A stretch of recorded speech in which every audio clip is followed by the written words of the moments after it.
This series is of course about media and its political nature, however it may be executed, and I've covered quite a different array of topics regarding it.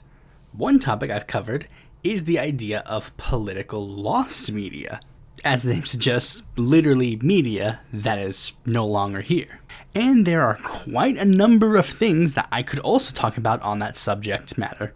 And I've of course wanted to tackle a lot more things about political lost media, but there are just some that I can't really dedicate a full episode on because there is not that much information on it. So I'm going to use this episode to talk about 4 pieces of political lost media that I find to be very interesting. If there are any other ones that you would be interested in me talking about, by all means, leave some comments below. If you are familiar with the lost media genre, then you know there are many different types of lost media. And unfortunately, this first one, I am about to completely change its category because of a lot of misinformation regarding it. But first, some context. Hugo Rafael Chavez Frias was the president of Venezuela from 1999 to 2013. During his tenure, he was a very controversial figure due to him being the start of a trend in Latin America known as the Pink Tide, helping spread various socialist ideologies in the region. Some people view him as one of the greatest leaders in the history of the world, others quite the opposite. But one thing was very interesting about Chavez, and it was the fact that the man really loved to sing. Seamos un tilín mejores y un poco menos. Allá en el rancho grande, allá donde viví yo. Darte lo mejor que tengo. Lástima que llego tarde y no tengo llave. To the point where it has been claimed that Hugo Chavez went so far as to release an album of his own songs, as shown on his television series A lo Presidente, with many people claiming that it would either be sold in stores in Venezuela or it would just be distributed to the Venezuelan people for free, with it becoming a little bit of a funny tidbit about Chavez.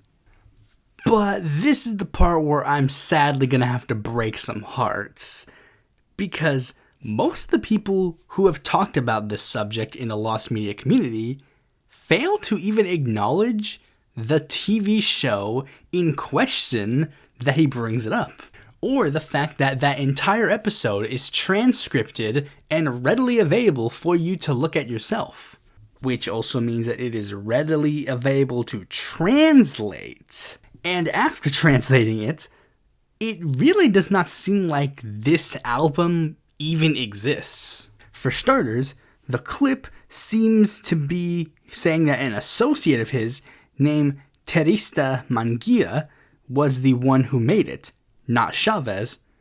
And lastly, very unfortunate truth, nowhere in the video does he mention the album is for sale or anything else, implying that this album was essentially made just for him, probably as a joke in reference to the fact that he sings a lot. So I hate to say it, but I don't think we're going to be listening to Hugo Chavez's mixtape anytime soon. But hey, at least we still have Chavista songs. Moving to the other side of the world, we have to talk about the United Kingdom and their politics. Due to the fact that they have a parliamentary system, they actually have quite a number more parties than we do here in the United States. One of which being a political party known as the Liberal Democrats, founded in the 1990s to be a vehicle for centrists in the UK who were not satisfied with their 2 options due to disapproval over partisanship. However, around that same time, someone within the British Labour Party had the exact same idea, and basically sucked out all of the energy that the Liberal Democrats were going to get and shifted to New Labour, leaving the Lib Dems to represent a vague grouping of upper-class college-educated people who have a superiority complex regarding partisanship and have the mentality of the 90s stuck within them. Pretty harsh analysis, I know, But even the Liberal Democratic Party understands this, which is why every single election cycle, they try to soft reboot the party in order to expand their base. And in the 2010s, their leader at the time, Nick Clegg, had begun trying to appeal to younger voters. And one way he wanted to do so was to create a viral music video, particularly a remake of the music video of the Carly Rae Jepsen song, I Really Like You, with the background dancers being Liberal Democrat supporters. Clegg was really enthused about the project and began filming it in March of 2015. However, after they wrapped up production, Nick was quoted as saying, "Why the f*** did I do that?" And the project would be quietly shelved with only a couple of background pics and a short video from production. And coincidentally, that year, the Liberal Democrats suffered their biggest electoral loss in history. Maybe if this video came out, they still would be in third place. Speaking of viral content, why don't we shift to the internet? But wait, I thought when you upload something on the internet, it would stay up there forever. Unfortunately, that isn't always the case. If you remember the history of YouTube, you know that late 2017 and early 2018 was the beginning of something we all know as BreadTube, a wave of left-wing content creators to counteract the alternative right, which was basically in control of YouTube for that period of time. There are many YouTube channels that you and I probably know that originated from this wave. Vosh, ContraPoints, Hassan, and of course, the greatest one of them all, E Pluribus Unum.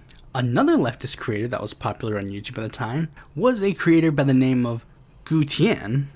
Gutian being one of the members of the video essay / media analysis faction of BreadTube, amassing a grand total of 17.3k subscribers and a little over 1 million views. So yeah, their channel was doing pretty good for the most part. However, in 2020, for seemingly no reason, they decided to completely delete their entire YouTube channel. What was even more strange was that around the same time, they started a new channel. I actually ended up getting in contact with the BreadTuber themselves, who responded as such. Didn't like what my previous channel was doing, and didn't want that to become my niche I was stuck in. And they have since moved on to a different channel, where they cover relatively similar topics, but I assume in a way that they much rather prefer. Now allow me to close off with something big, because this was the thing that was the catalyst for this video's creation. Now again, let us add some context. If you do not know, there is a member of Congress from California by the name of Ro Khanna. Khanna being one of the leading forces of the progressive wing of the Democratic Party, after winning his congressional seat in 2016. However, prior, Ro had actually made 2 other runs for the United States House of Representatives.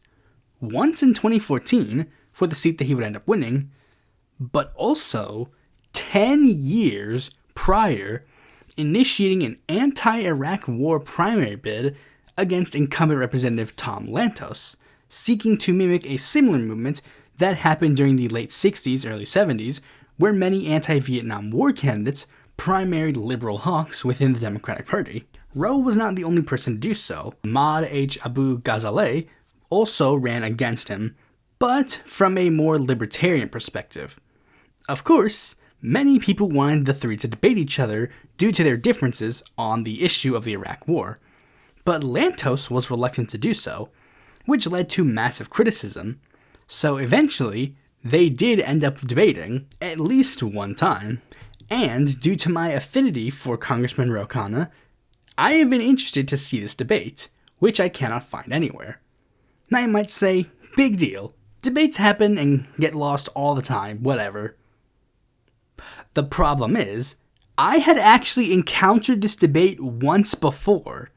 I remember looking into Ro in like 2017 or 2018 and coming across either a thumbnail of a video of this debate or the debate itself. I don't know. I genuinely do not know. I remember seeing a picture. It was like an older picture of Ro and Lantos, and a third person. And it was literally just on my phone, just like, oh, cool, this is like a cool thing that happened. He primared somebody all these years ago. And then I just thought nothing of it. But now that when I try to look for it actively, I cannot find it anywhere. And it drives me insane that I cannot find it anywhere. I've tried looking for the debate itself, like Ro Khanna Tom Lantos debate. I've tried adding the third candidate. I've tried looking just for the third candidate on his own. In YouTube, in Google, at C-SPAN, I can't find anything. It got to the point where I legitimately started thinking, okay, maybe there is a chance that I just completely made up this debate. That maybe I just looked into his 2004 run, was very interested by it, and then I just filled in a debate out of nowhere in my head. But then, in 2023, I found an article that point blank confirmed that this debate happened, even including this quote from Ro during the debate. We have a chance to do something absolutely extraordinary this election, to hold Congressman responsible based on his voting record. Mr. Lantos had a distinguished career in public service, but his votes for the War and the Patriot Act don't represent the will of this district. And this is one that I'm actively calling for a search for, 100%. Like, if any of you could find this debate, like, it doesn't have a Lost Media wiki page article, it doesn't have anything of the sort, this is all just for me. If you could find this debate, I will do something, I don't know what. Probably just shout out your page or whatever. But yes, if you can find this debate, I will be in your debt. So yes, those are some random pieces of political lost media out there. If you have any more that you would like me to talk about, by all means, leave a comment below. Thanks for watching this video. Be sure to like, comment, share, and subscribe, and click the bell to be notified when the future video of mine comes out. And if you're interested in more content from me, you can go to our website, follow me on Twitter, join my Discord, or consider supporting me on Patreon.